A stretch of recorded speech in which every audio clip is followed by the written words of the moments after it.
بسم اللہ الرحمن الرحیم۔ میں ہوں عدنان یاسین اور آج آپ کو اس اسپوکن انگلش کی کلاس میں آپ کو خوش آمدید کہتا ہوں۔ آج ہم نے بات کرنی ہے فعل مستقبل مطلق کی، جسے فیوچر انڈیفینٹ ٹینس کہا جاتا ہے۔ اس کی اردو میں تعریف یوں کرتے ہیں کہ ایسا فعل جس میں کسی کام کا کرنا، ہونا یا سہنا آنے والے زمانہ میں پایا جائے، فعل مستقبل کہلاتا ہے۔ اس کی اردو فقرات میں پہچان کیا ہوتی ہے؟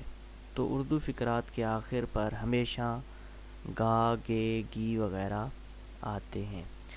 اب بات کرتے ہیں اس کے امدادی فعل کی۔ اس کے امدادی فعل جو ہیلپنگ ورب کہلاتے ہیں وہ ہیں ول یا شیل۔ ول کہاں استعمال ہوتا ہے اور شیل کہاں استعمال ہوتا ہے، آگے دیکھتے ہیں جی۔ ول جو ہے یہ ہی، شی، اٹ، یو، دے اور تمام اسماء کے ساتھ استعمال ہوتا ہے، اور شیل جو ہے یہ صرف آئی اینڈ وی کے ساتھ استعمال ہوتا ہے۔ اور کسی کام میں پر زور دیا جائے، یعنی کہ وہ ضرور یہ کام کرے گا، تو پھر ول کی جگہ شیل استعمال ہوگا، اور جہاں شیل استعمال ہوتا ہے وہاں پہ ول استعمال ہوگا۔ دیکھتے ہیں سادہ جملہ بنانے کی ترتیب۔ تو سادہ جملہ بنانے کی ترتیب یہ ہے کہ سب سے پہلے لکھنا ہے سبجیکٹ، سبجیکٹ کے بعد ہیلپنگ ورب لگانا ہے، پھر ورب کی فرسٹ فارم اور اس کے بعد آبجیکٹ اور پھر فل سٹاپ لگانا ہے۔ مثال دیکھتے ہیں، وہ انڈا ابالے گی، وہ انڈا ابالے گی۔ She will boil an egg, وہ انڈا ابالے گی۔ اب اگر وہ ضرور انڈا ابالے گی تو پھر کیا کریں گے، شی ول کی جگہ ہم لگائیں گے shell, she shell boil an egg, وہ انڈا ابالے گی۔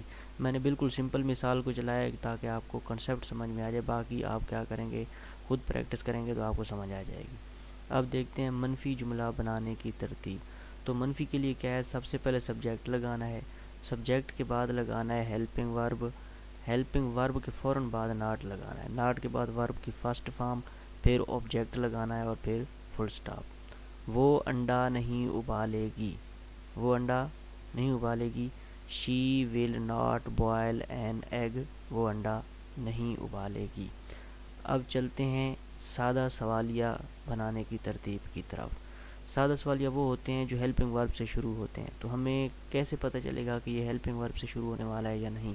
تو اس کے لیے آپ کو ایک بہترین کنسیپٹ بتاتا ہوں۔ ایسا سوال جس کا جواب آپ یس یا نو میں دے سکتے ہیں وہ ہیلپنگ ورب سے شروع ہوگا، اور جس کا آپ جواب یس نو میں نہیں دے سکتے وہ ڈبلیو ایچ والے لفظ سے شروع ہوگا۔ مثلاً میں آپ سے پوچھتا ہوں کیا تم کھیلو گے، آپ کہو گے ہاں کھیلوں گا یا نہیں کھیلوں گا، بس یس یا نو میں جواب آپ دے سکتے ہیں، تو اس کا مطلب ہے کہ ہیلپنگ ورب سے شروع ہوگا۔ اگر میں آپ سے پوچھتا ہوں کہ تم کیا کھیلو گے، تم کیا کھیلو گے، تو آپ مجھے یس نو میں جواب نہیں دے سکتے، آپ مجھے بتاؤ گے میں فٹ بال کھیلوں گا، کرکٹ کھیلوں گا وغیرہ، تو اس کا مطلب ہے یہ کیا ہوگا، یہ ڈبلیو ایچ والے الفاظ سے شروع ہوگا، ٹھیک ہے۔ تو سادہ سوالی بنانے کی ترتیب یہ ہے کہ سب سے پہلے ہیلپنگ ورب لکھنا ہے، پھر سبجیکٹ لکھنا ہے، پھر ورب کی فرسٹ فارم، پھر آبجیکٹ اور آخر پر سوالیہ نشان لازمی لگانا ہے۔ مثال دیکھتے ہیں، کیا وہ انڈا ابالے گی؟ اب اس کا جواب یس نو میں ہم دے سکتے ہیں، یس یا نو، ٹھیک ہے۔ تو یہ ہیلپنگ ورب سے شروع ہوگا، ول شی بوائل این ایگ، کیا وہ انڈا ابالے گی؟ اس کے بعد ہے بڑا سوالیہ بنانے کی ترتیب۔ بڑا سوالیہ کیا ہوتے ہیں، ڈبلیو ایچ فیملی والا لفظ، ٹھیک ہے۔ ویئر، ہو، وین، ہو وغیرہ یہ کیا ہیں، ہوم، یہ ڈبلیو ایچ فیملی والے الفاظ ہیں۔ سب سے پہلے ڈبلیو ایچ فیملی والا لفظ لگانا ہے اور پھر سادہ سوالیہ والی ترتیب، یعنی کہ یہ ترتیب رکھنی ہے پھر، ٹھیک ہے، جو اوپر دی گئی ہے۔ تو مثال دیکھتے ہیں، وہ کیسے انڈا ابالے گی، ٹھیک ہے۔ اس کا جواب ہم یس نو بھی نہیں دے سکتے، کیسے کی بات ہوئی ہے تو ہو استعمال ہوتا ہے کیسے کے لیے، ہو، پھر سادہ سوالیہ ترتیب ہوگی ول شی بوائل این ایگ۔ تو آج کی کلاس یہاں تک تھی، امید ہے آپ کو بہت پسند آئی ہوگی۔